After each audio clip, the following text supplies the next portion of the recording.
Hello, theory fans at home. It's Thursday afternoon, and we are talking chords, right, Patrick? Okay, so we have so far covered root position chords, right?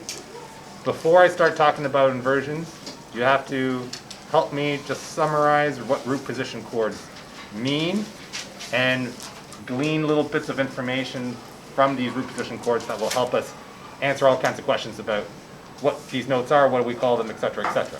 Okay, so in your simplest definition, Matteo, describe to me what a root position chord is. Our type of chord that starts on the roots of do. Okay, that's a possibility, but you can have a chord start on any note of the scale, right? Not just do. They're thirds apart. Okay, I like that because that can be applied to any triad, right? Any triad that is 2/3 apart.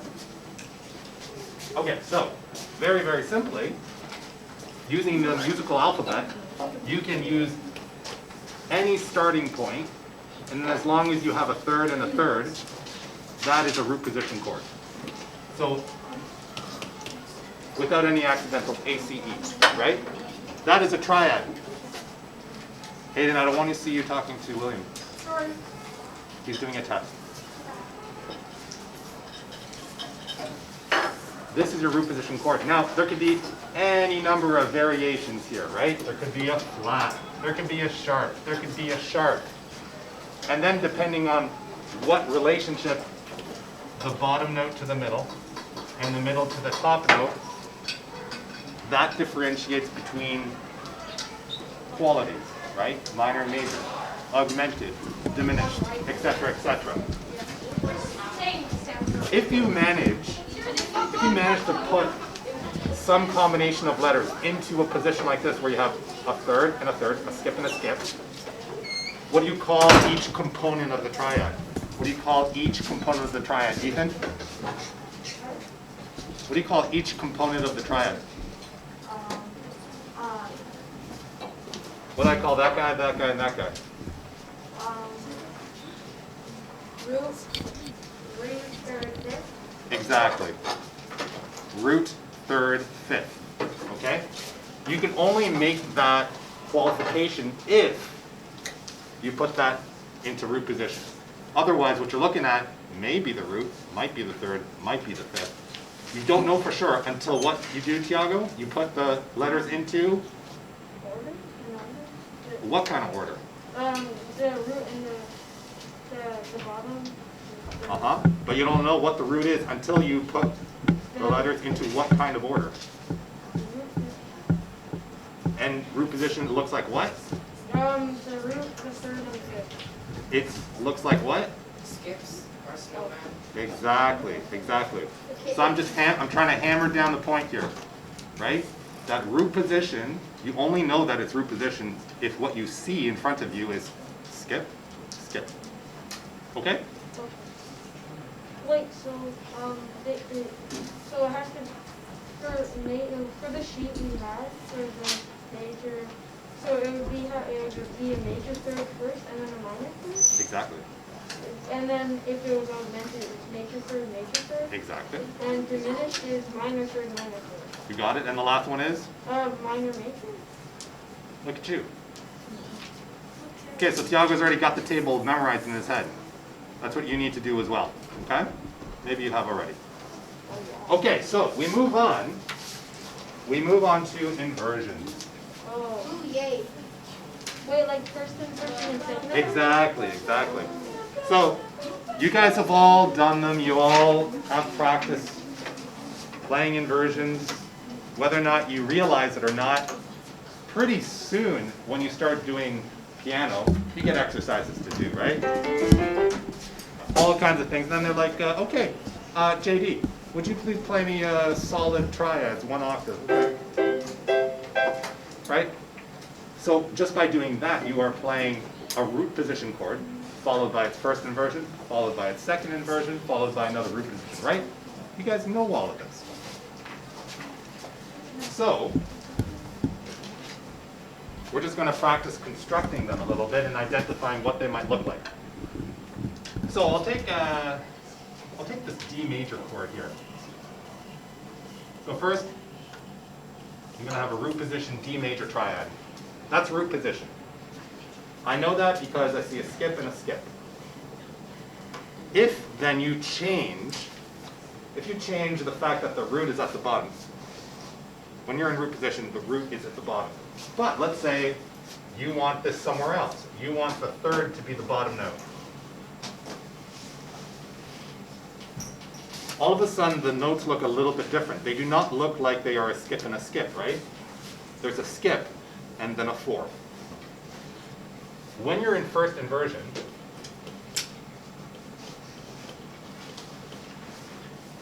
the third of the chord is the lowest note. The third is the lowest note. Here's root.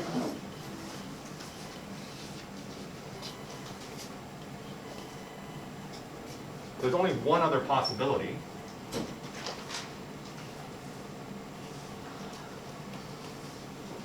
And that's as such. Right? Here, you had a skip and a fourth. Now it's the opposite, a fourth plus a third. Why is knowing this important? Well, I did a lesson today where a student was asked to start playing an exercise, let's say D major, triads, but start in first inversion. That person has to know that that means that the bottom note that they start with is going to be F sharp. And then they go, right? If you don't have a clear understanding of inversions, it's very challenging to quickly process, where do I start playing, right? Because immediately we always default to root position, which is totally fine. And I always tell students that if you're ever asked to play in an inversion, always start with root position first. So let's say D major, right? Go D, F sharp, A. And then let's say you have to do second inversion. So start at D, F sharp, A, first inversion, second inversion. Kind of like when you're doing a practice golf swing, you know, before you take a shot, you take a few practice shots. Or you see a batter, before they go into the batter's box, you know, they take a couple of practice swings. It's kind of the same thing. You're kind of shadowing what's going to happen, right? So from a very practical standpoint, knowing about inversions is helpful. Okay, so is Ms. Marcheska back by any chance? No, she misses every single day of the week. Oh, okay. I miss her because I want to really want to ask her for larger pieces of chalk. If you get bigger pieces, because she's never here. He doesn't use chalk. She eats it. Oh, I should do that. What happened to her? He died. Remember last year? That was not the. 31.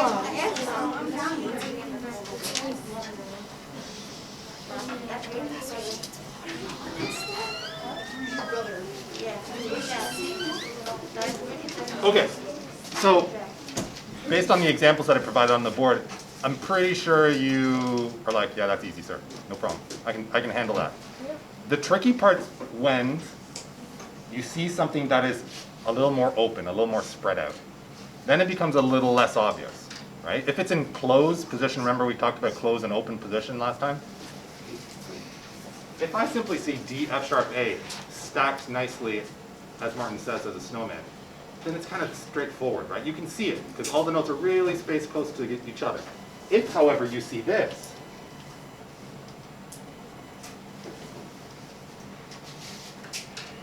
it's not immediately as obvious what's going on, right? Just by the nature of the fact that everything is visually much further apart.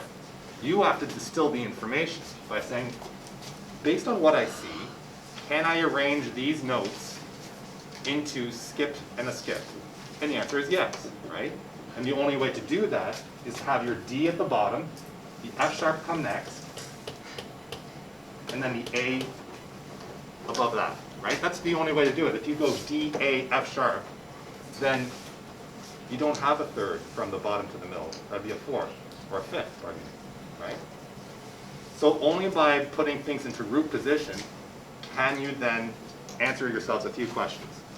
You can identify what the root is, what the third, what the fifth note is, by putting it into root position, you can also determine what quality of the chord you're looking at, right? Assuming that you're not playing it, right? If you're playing it, that's another thing. Yes, Julie?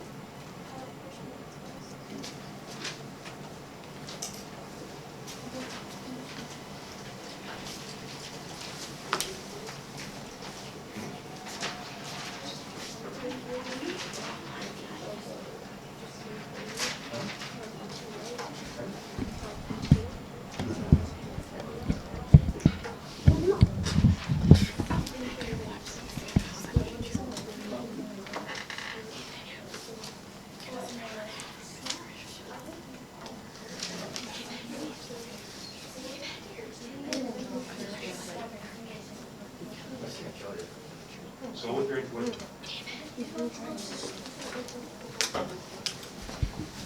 Okay, so the same way that your root position chord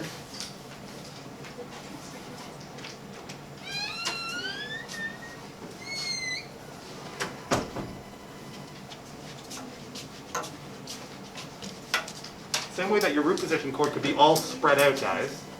The same is true for your inversions.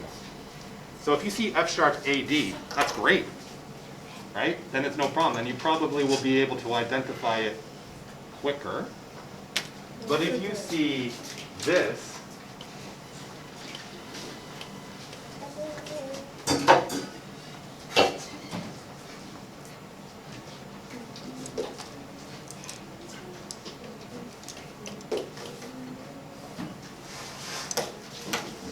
if you see something like that, it isn't immediately obvious what's going on, right? When you hear it, it's not such a big deal.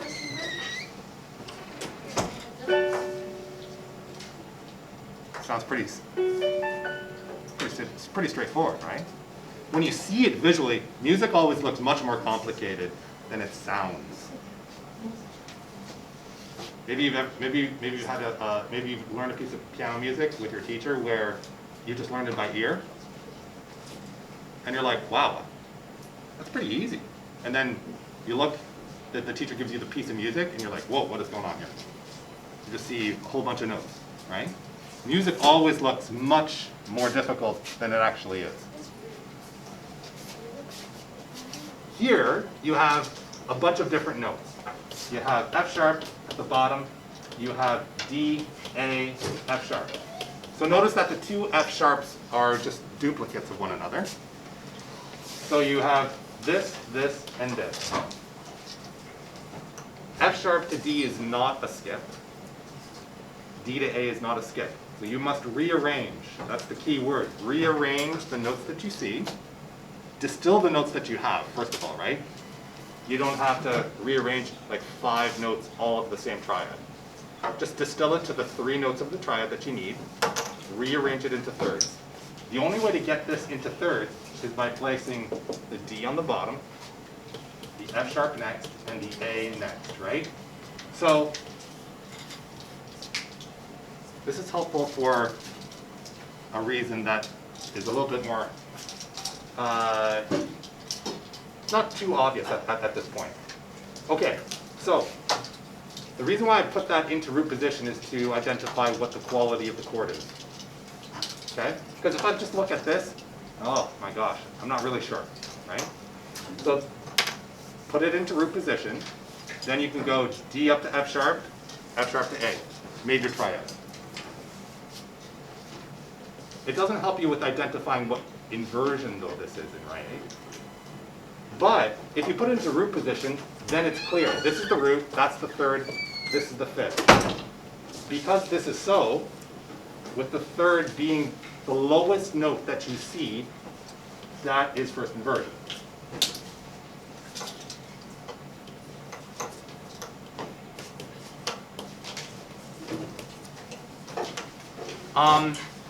Question, Patrick. Jordan has a question. Jordan has a question. Yes.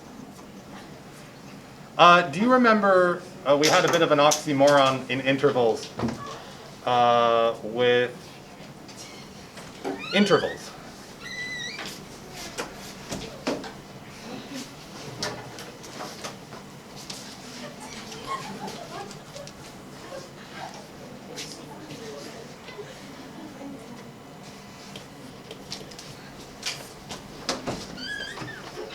Okay, I present to you D and E flat. Timothy, you're doing a test, right?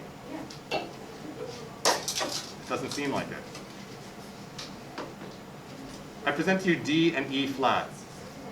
Eugen, how many semitones are there between D and E flat? Correct. This interval, Ethan, is it a unison or is it a second? Okay, so if someone please explain to me why D to E flat, if you think of it in a certain way, you only use the number 1. But if you think of it in a different way, you ask a different question, you have to use the number 2. Why is this contradiction, this really confuses myself included when I was starting off. I was like, you have to remember that when you're asking a question about this, you're going to use math in this way, and if you're asking this question, you're going to use math in a different way.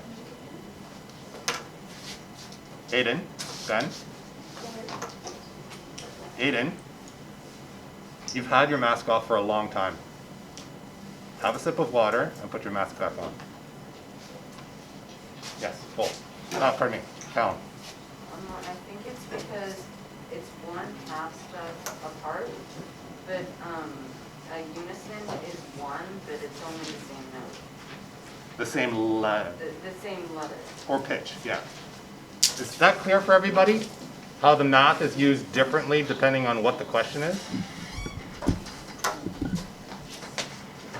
Again, Nathaniel, if I'm thinking an interval, why can't I call D to E flat a unison of some kind? Why it's a second? Because they're different letters, right? You can't use the number 2. You can't use the number 2. Let me put it a different way. The distance between D and E flat is only 1 semitone, right? But when you're comparing the two distances between D and E flat, you can't call it a unison, right? Because it'd have to be D to D sharp, for instance, right? Because when you switch to a letter, you have to switch to another number. So keeping that straight is a little bit challenging. Here's the challenge with inversions, or with root position chords as well. And this is something you're going to have to try to keep a little bit straight in your head as well.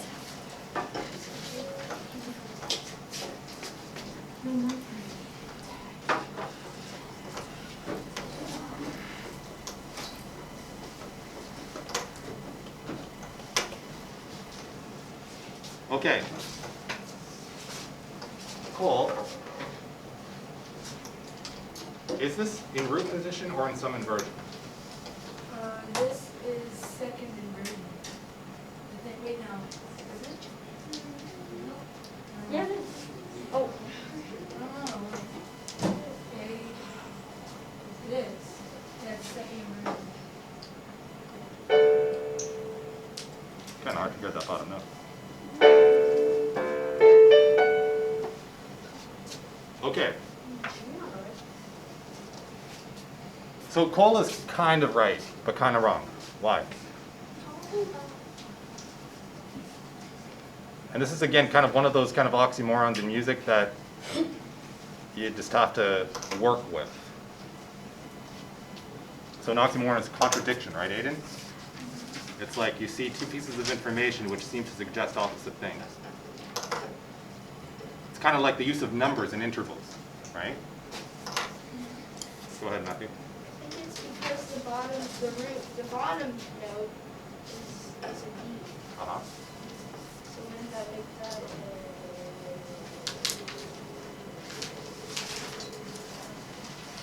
but wouldn't it change the score? If the bottom note is a D. So this is one of the conundrums with open position chords. When things are spread out over a large space, it's challenging to figure out exactly what's going on, especially if you see a pattern emerging right? So, always do the following. No matter what you see, eliminate any duplications, and then try to put what is left over into thirds. If you do that, I'm literally using little tiny pieces of chalk. I need a larger piece of chalk. We need to start a class chalk fun. We need a chalk drive, guys. We need a chalk drive. Chalk drive? Chalk. I got some right here. Oh. Who's Okay, if you eliminated the duplications, guys, and you stack it into thirds, that is the only option. D, F sharp, A. Aiden and William, stop what you're doing. If William has done his test, then he should let me know. Otherwise, I have no idea.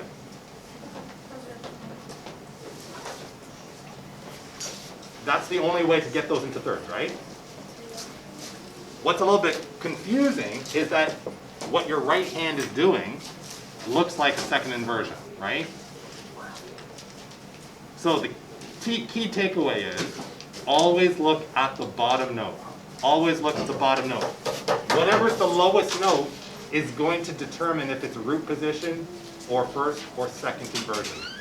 Look at the bottom note. The reason why you then put it into thirds is to be able to answer other questions. Like, what is the quality of this chord? It may not be obvious if you have it all spread out like that, right?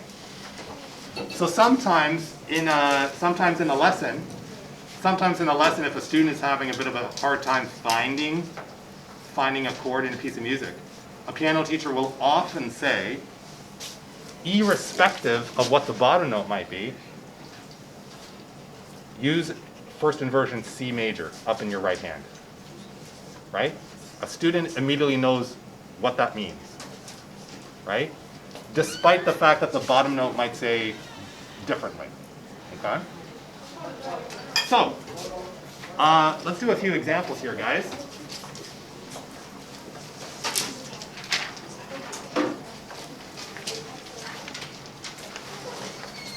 Find the sheet of paper that says close and open position. Find the sheet of paper that says close and open position.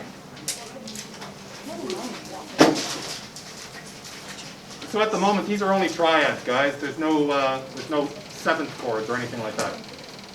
That comes a little later. Okay, I want to do these as quickly as possible. Tiago, where are your sheets?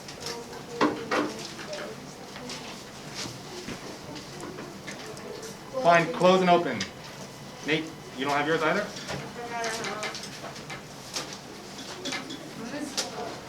Some of these are going to be for homework, guys. Wait, sir, is Close and open position at the top of the page. Yep. and then just number one? Yep. Exactly. I got them. Okay. Number one. Willem, you have these sheets out?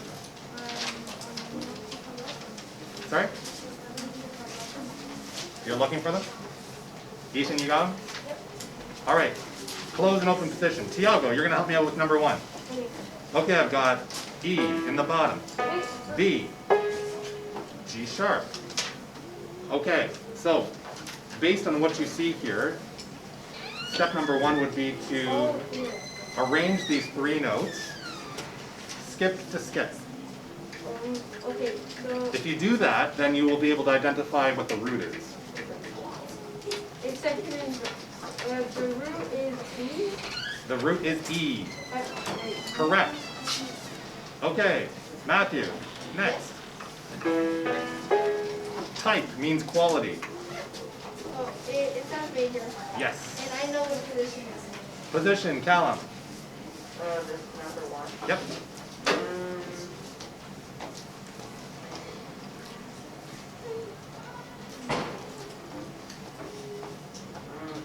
First finger. My keyboard has died. I cannot play it anymore. And what does it run on? Battery. Oh, like how many? Just one? Triple as. I'm just gonna try to move a little quicker. Callum, it is root position, because the only way to arrange those notes into thirds is by putting E at the bottom, then G sharp, then B. I have another step. Could it Good, be good, D a is first. second inversion? E is first, right? G Yeah, but is G sharp. doesn't D come before G sharp? Or The way that it looks, yes, absolutely. But we want to put it into root position so that we can identify what the root third and fifth are, right, Callum? So we have to rearrange the notes that we see into a way that we can see skip and skip. Oh, so it would go, So it doesn't matter almost what order the notes exist on the staff, right? Your job is to re-scramble them into skip, skip. oh, E, G sharp, E. Exactly. So because that is so, and E is at the bottom, this happens to be the bottom in the music, then it's a root position chord. And then what is type mean? Type was major. All right, next. David, you got the next one? I was gonna say, I know how to find a way to get through it first and second. Okay. I thought it could have been. What's that? So what I did was, I found what the bottom note was, and I worked my way up from middle to top and put them in like position. Yep, you can totally do that too. I like to write things out because I like to visualize what I'm looking at. But you don't have to do that. Yeah. You can start with the bottom note and then just simply work, okay, what's a skip above this? And then find evidence to complement what you're thinking, right? Yeah. Okay, so the next one I got A, F sharp, C sharp. Oh, is it? It's C. C major. Oh, C sharp major. Sure. Well, I just want the root. So the root is one of the three letters. The root is C. It is not, sadly. Ethan. Oh, F sharp. F sharp is correct. Please put that as the root. That's because the A has to be the middle note, because otherwise you don't have notes in thirds. Since F sharp is the root, F sharp to A to C sharp is what kind of quality there, William? Is it major? Is it minor? Is it augmented? Is it diminished?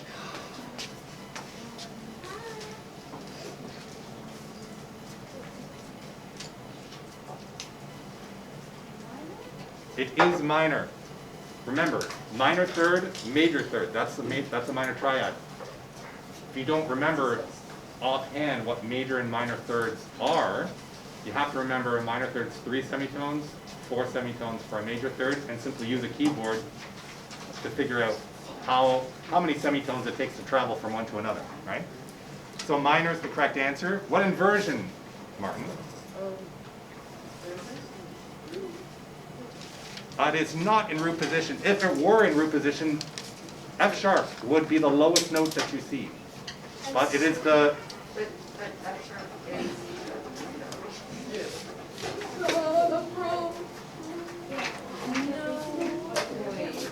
F sharp is. So guys, this is very important because we're already getting a little bit confused. No matter what order the letters appear on your score, no matter what order, right? Your job is to rearrange them into thirds. That's why I suggest you do that. Just write it out like above or below or on the side or on some scrap paper, right? F sharp. That will tell you what the root is, what the third is, what the fifth is. Then you got to go back to the musical example and say to yourself, what's the lowest note that I see? Is it the root? Is it that note? Is it this note, right? By comparing, then you know if it's root position or some inversion. Okay? But F sharp A, C sharp would work. If you rearrange it. The reason why you rearrange it, Callum, is to be able to identify what the root is, what the third and what the fifth is. That helps you identify the quality. I'm so confused right now.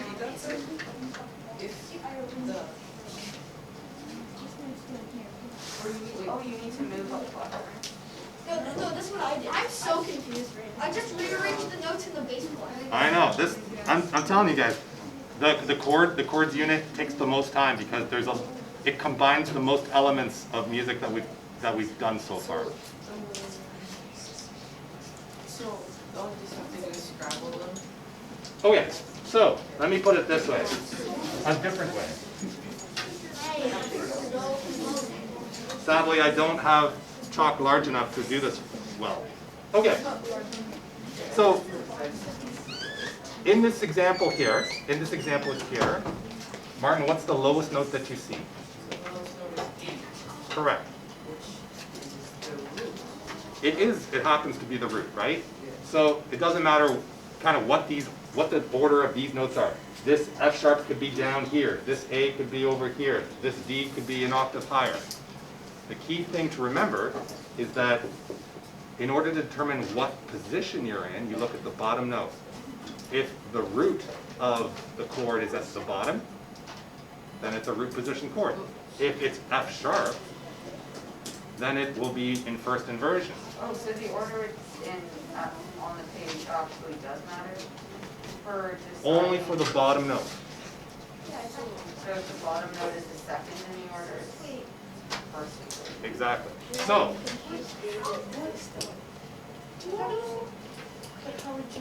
I present to you another example. This is the same chord, right? This is the same chord. If I reposition these into skips, then I get the same letter. I get the same outcome, right? D, F sharp, A. Again, the reason for scrambling them into thirds is to then to be able to help me identify the quality of the chord, right? This, if I'm just looking at it, it's very difficult to figure out if this is a major chord or a minor chord, or anything else, right? That's why I put it in here. Then, Callum, so here, I got my F sharp. This is my third, right? When this is the bottom note, this is a first inversion chord right here. Oh, if it's a bottom note, it's first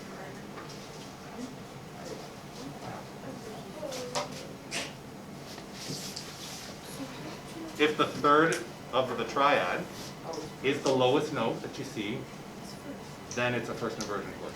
Oh,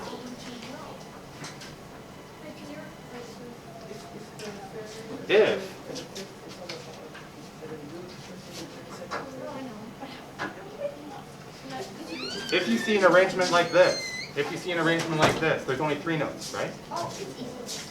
If you see the fifth as the lowest note that you see, then this is a second inversion chord. If the bottom note is a D, if the bottom note's D, and I've run out of chalk, I literally cannot write anymore. If the bottom note is a D, and you have any kind of arrangement above here, it'd be like